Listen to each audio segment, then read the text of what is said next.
Ito naman si nanay. Kamag-anak ka na, no? Ha? Pagagalitan ako. O, pagagalitan ka, kailangan talaga malaman. Baka naman kasi nanay, pasaway ka. Kasi paano mo naging pamangkin si Paring Ding? Ayun. Ang asawa ni Paring Ding, anak ng kapatid mo. Kaya baka naman magalit si Paring Ding. Dahil baka naman kasi pasaway nanay. Hindi mo naglalakad ka mag-isa.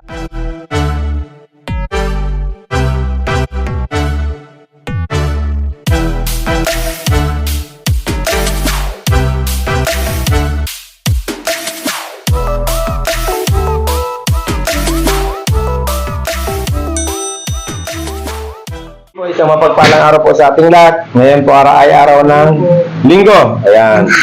Araw po ng Linggo. Sa ngalan po ng Panginoon. At syempre sa ngalan niyo Abang Lingkod, Cap Edward, at sa programang Munting Hiling. Meron po tayo ditong panauhin. Taga-Antipolo. Ang galing niyo po face mask nyo, no? Ayan. Kung may sakit pang kayo, hawawan na tayo. Ayan. Taga-sa po kayo sa Antipolo? Medyo bigay namin. Saan? Barangay Bago na yun. Antipolo City. Sitio Bigay namin. Villa Henares. Barangay Bago na yun. Barangay Bagong Nayon, Antipolo City. Ayan. Dapat po kami ang pupunta sa kanya. Sabi ko sa kanya, kung kaya mong pumunta rito, pumunta ka. At kung ano man may tutulong natin, tutulong tayo. Nabanggit nyo kanina ka ba yan? Sabi nyo may bakal ang panyo. Bakit po may bakal yan? Nabangga po dito sa Highway 2000. Eh, ilan pa po? 2022. O kaya po kaya nabangga sa 2000, sa highway 2000. Kasi 2022 ka rin nabangga. Dapat sa highway ka duman. Hindi sa highway 2000. Joke lang. Nahit-in-run po kaya? Hindi, nag-usap po kami. Halimbawa na yun, nag-usap kami. Sabi niya ako, kinabukasan. Tayo doon po na may walang po sa akin. Hindi mo nahuli. Hindi, pinunta na po yung tay-tay, wala na. Lumipat na doon bahay. Pangalan mo? Ano ba pangalan? Nung nagasa-gasa? Huwag mo na tingnan. Tanda mo ba pangalan? Manuel Morato. Manuel Morato. Ano mo? Ito ay mahuli din yan. Sana kayong mga kasagasa. Huwag natin takbuhan ang ating mga nasasagasaan. Pero madali naman pag-usapan kung magagawa ng paraan. Ito po talaga si Nana, si Kabayan. Ano pangalan mo? Ha? Ano? Romnick? Romnick Sarmiento? Kaya ito. Ha? Romnick Gallardo. Kala ko Romnick Sarmiento. Ano ka? Romnick Garyaga. Ayan, Ortida. Tayo naman. Paalala lamang ko sa lahat ng aking mga kababayan, higit sa lahat dito sa Barangay San Juan o sa buong Taytay, baging sa ibang lugar man po na nasasakupan at kayang abutin ng programa, hindi na po ako tumatanggap ng walk-in. Nang dahil po doon sa fake account na minsan sasabihin pinapupunta ko na hindi naman. Kailangan po gayahin niyo si Kabayan, si Kuya Romnick, mag-message po kayo. Sasagutin ko po ang inyong mensahe kung kailan kayo pupunta, anong araw. Kaya kayo pwedeng pumunta at para makadao pang palad po ninyo ako. Diba? Kabayan, tama? Siya ay nagtyaga, maraming mensahe, nanonood. May cellphone ka ba? Nakasubscribe ba yan? Yan, laging nanonood. Nag-share siya, kaya sabi ko pinapupunta natin siya. Kaya sa lahat po na gusto ko na makatikim ang tulong ng aking programa o maabot ang aking programa, magbigay mensahe po kayo. Una, kailangan nakapalo kayo. Share niyo po ang ating ginagawang kabutihan sa ating mga kababayan. At isubscribe niyo po ang ating YouTube channel, Munting Hiling by Cap Edward. At makikita niyo po doon at ibang uri ng ating pagtulong. Ito naman si Nanay, taga-Binangonan. Tagawat siya, humingi ng metformin. Bigyan mo ng metformin si Nanay. Ayan, nakasubscribe sa YouTube. Sa YouTube ba to? At sa Facebook ata to. Facebook. Ayan. Metformin na. Ito metformin. Punasan mo naman kagawad siya. Ito basahan. Ayan. Nakasubscribe na rin. Sa YouTube. Tingnan na lang natin mamaya. Ito laging nanonood. Si Nanay taga-Binangonan. Humingi siya ng metformin. Hindi kami naninigay ng per-piraso. Binibigay namin isang buo. Matagalan niya. Ito naman si Nanay. Kamag-anak ka na niya? Pagagalitan ako. Pagagalitan ka, kailangan talaga malaman. Baka naman kasi nanay, pasaway ka. Kasi paano mo naging pamangkin si Paring Ding? Yung asawa. Ayun. Ang asawa ni Paring Ding, anak ng kapatid mo. Kaya baka naman magalit si Paring Ding. Dahil baka naman kasi pasaway nanay. Sino naglalakad ka mag-isa? Ayaw kong susumbatan nila ako. Ay, hindi dapat nanay tayo matanda na kailangan po natin. Ha? Sabi, bakit? Sa ating anak tayo ba? Mahirap mag-alaga ng matanda. Dahil nagiging pasaway. Isa po kayo sa Villanueva pa. Naglakad po kayo papunta rito. Para saan po? Dito nga sa ganun, kainin lang ako ganun. Oo. Makainom ka lang ng gamot. Titiisin ka na. Pare, pasensya ka na pare ha. Maaaring hindi alam ni parang din ito. Ang kanyang tiyahin na napunta dito. Talagang hindi alam. Nagbabaka sakali na matulungan. Ano pangalan niya nanay? Alis. Alice. Siguro. Akala ko Alice Go. Ayan, si nanay. Sa kabayan, malayo-layo ang pinanggalingan. Tayo naman ang pagtulong natin, walang bayad ng politika o anuman. Lahat tayo tinutulungan natin, wala tayong pinipili. Mahirap man, tagasaan man, ano man ang, basta ang kailangan maging safe sa akin. Okay? O ano masasabi mo? Nandito ka na. Salamat po na sinagot niya. Sinagot ko message mo. Bago ko pumunta. Pwede ka na umuwi. Sinabi mo, takip na naman. Ikaw nanay, ba't parang maiyak-iyak ka?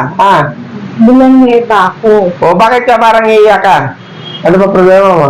Siyempre yung gamit O ko. kaya ka naiyak.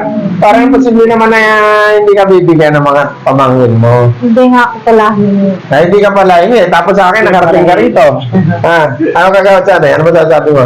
Alam mo, boss, siyempre nasa yung kapay ka kasi ikaw. O hindi ako mabait pag walang Ikaw- sisip. Oo, yung ano, ikaw yung matulungin na tao. Dito, yung mga pinsan ko. Pinsan mo. Bakit nakarating na sila dito? Sa Chidoro. Saan ng Chidoro? Bahay ng anak ko yan. Pag ako tumakbo kapitan, tutulungan mo ako? Oo naman. Oo, kaso hindi mo eh. Miss na kami ni Russell eh. Na Russell, pag tumakbo na ako kapitan, ipoboto niya ako. Pero hindi na, peace na kami. Tatakbo ka daw eh. Hindi na, maglalakad na lang ako. Pero alam ko tatakbo. Hindi nga, peace na kami. Hindi na kami pwede maglaban. Russell, hindi ba na ako inyo kasama, ang aking katapatan ay nasa inyo. Sana wag nyo akong bigyan ng puwang para muli tayo magkahiwalay. Sana pag ako ituturing ko kayong kakampi, kaibigan, sana ituring nyo akong kaibigan at magiging tapat ako sa inyo. Tama ba ate? Ako, tapat, nakasama, tapat na kaibigan. Sana man labanan, hindi ko kayo iiwanan. Pero pag ako nakakita ng butas na ako ay inyong pinabayaan, alam nyo ang aking kakayanan at alam nyo ang aking pagkatao. Pwede ba? Lumalaban ako kahit, opo ka nanay. Yan. O, palitan natin ang tukod din nanay. Bigyan mo ng bagong tukod si nanay. Kasi ako na bibigyan ka rin. Yan. Bigyan mo. Ito nanay. Punasan mo. Yan. Sa mga nangangailangan ng tukod, saklay, wheelchair, libre yung makukuha sa akin. Walang requirements. Kagaya ni Concerti ko, mamimigay ka na lang. Huwag ka nang mag-requirements. Pinapangalanan kita sapagkat ikaw ang binabanggit ng lahat ng humingi na ikaw daw ay namimigay. Pero kailangan pa ng requirements para mabigyan ng tungkod. Nanay, libre. Sa'yo yan. Wala akong ibabay. Walang bayad yan, libre. Ganyan ako kayabang. Sabi ko manghihingi din ako kasi Libre yan, nanay. Yan, libre yan. Iyong iyo yan. Parang din. Ako muna yung tungkol. Tapon mo ng tungkod mo. Amin na yan. Kita nyo, ito ngayon, ang panghataw sa mga pasaway. Yan. Ikaw dyan eh. I-laminate mo yan ha. Ididikit natin sa dinding. Okay, nanay. Ayos na. Ano gagawin mo, nanay? Mangingi ka rin ng tungkod. Bakit? Baka naman hindi mo kailangan, nanay, ang tungkod. Nangihingi nga ako. Pahing isang tungkod. Pahing isang tungkod. Naabangan ko nga yung tungkol sana ni Kuya. Hindi kailangan ni si nanay. Saan ka sabihin naman na nanay? Sa Purok Dos. Purok Dos. Pero dyan po ako bumuboto sa Musin. Sa Muson. Yan. Ano pa? Yan, nanay. Just na po. Tungkod mo, nanay. Libre yung tungkod. Sa totoo lang, hirap na kaya ako sa buhay. Kayo po. Hirap na ako. Kumita kayo, may mabigat na problema. Sa totoo lang, yung aking pamangkin ay pumanaw na. Kanina lamang, pero umano man ang aking pamangkin, pero ang aking pagtulong hindi hadang, ano man ang aking problema, tuloy ang aking pagtulong. Diba? Nanay? Pagpasensya nyo na, si Kuya, napangakuha natin, malayo-layo ang pinanggalingan. O, ito, Manoy, o. 1,000. Ano magagawa? Ano sabihin mo dyan? Salamat po sa Oh, masaya ka ba? Ha? Nakabili kang pagkain, gamot. Oh, huwag kang magsawa sa panunood mo ng kurat. Lagi kang magbibigay ng tayo. Pag sinagot kita, punta ka rin dito. Sinasabi ko naman na pwede po ba tayo, di ba? O, sinanay naman. O, pambili mong gamot. Pagkain! Pagkain naman dito. Nanay, huwag magpasaway kasi alam ko ba nagpapasaway ka kasi ang mga kamag-anak mo. Ano mga anak mo, nanay?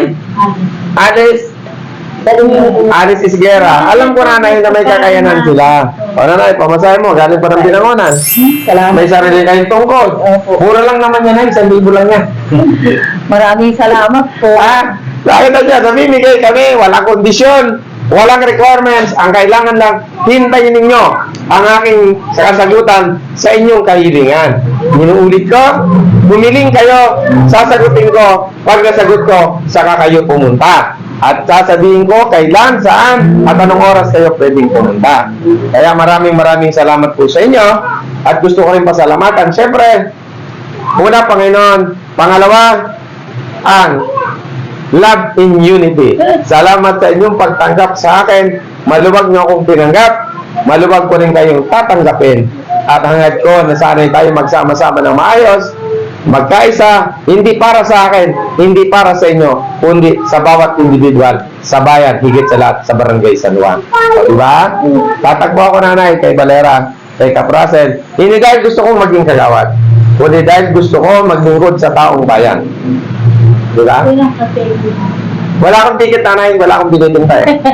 Pag mayroon na akong show, may ticket ako. Sabi, usapan ng mga pizza ko. Wala pa, nanay. Wala pa. Wala tayong ano ng ganun. Kaya muli po, kagawasan pa muling pananalita. Ayan. Lubos kami nagpapasalamat po sa lahat po na nagsubaybay sa programa Munting Hiling. Ayan. Ayan, sana po ipagpatuloy nyo lang po. Dahil tuloy-tuloy din po ang pagtulong ni Cap Edward. Maraming salamat sa inyo. Si tatay, umirit pa. Balik dinoto ko, nagganda rin tungkol si tatay. O, bigyan mo rin, isa. Amin na rin to. Amin na rin to. Amin na rin. Amin na rin. Ayan. Papalitan natin ng bago. Ayan, meron pa dyan. Meron pa rin. Ayan. Palitan natin. Nagpahabol pa. Akala ko ligtas na. Oh, so wala. O, yan, may lock. Ito. O, kabayan. Lubos-lubosin ko na. Taga-antipolo pa siya. Yan ang bago mong tungkol. O, tayo na tayong tatlo. Ay, apat pala. Tayong 5. Muli po, sa ngalan ng programang Munting Hiling, sa ngalan niyo Abang Lingkod, hindi po ako magsasabang tumulong sa lahat ng taong nangangailangan. Hanggat kaya ko, ipanalangin po sana ninyo na una, ang kapayapaan ng bawat isa sa atin. At pangalawa, syempre, pagdasal niyo po ang aking kaligtasan. At syempre, sana'y lagi akong malusog para makapaglingkod sa bawat individual. Gusto ko rin ipaabot sa mga taong nagmamalatag titiwala sa akin, ang pagkikisa ko sa community, hindi para sa akin, kundi para sa inyo. Una, magkasama-sama sa ngalan ng paglilingkod at sa ngalan ng pagtulong at kapayapaan ng barangay San Juan. Muli po, maraming salamat.